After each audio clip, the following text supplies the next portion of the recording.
سوال آیا ہے کہ فجر اور عصر سے پہلے نفل نماز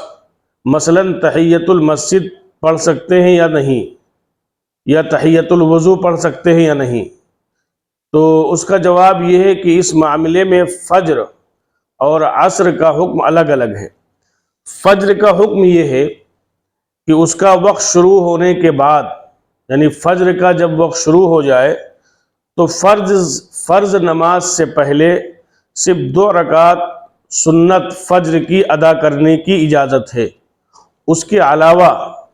اس پورے وقت میں کوئی بھی نفل نماز، چاہے وہ تحیۃ المسجد ہو اور چاہے وہ تحیۃ الوضو ہو،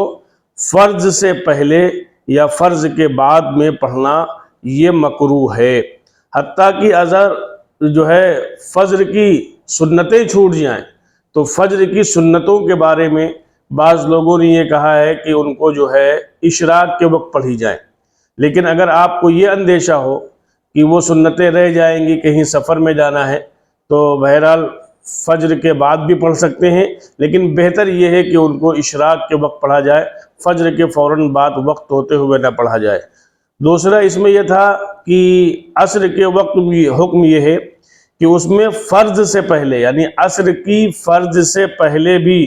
کوئی نفل یا قضا نماز پڑھ سکتے ہیں، اس میں کوئی ممانعت نہیں ہے۔ عصر سے پہلے آپ تحیۃ المسجد بھی پڑھ سکتے ہیں، تحیۃ الوضو بھی پڑھ سکتے ہیں، کوئی اور نفل نماز پڑھ سکتے ہیں، اس میں کوئی مکروہ وقت نہیں ہے، منع بھی نہیں ہے۔ لیکن نماز عصر کے بعد میں پھر اگر آپ کوئی نفل نماز پڑھنا چاہیں تو پھر وہ نفل نماز پڑھنا عصر کی نماز کے بعد منع ہے۔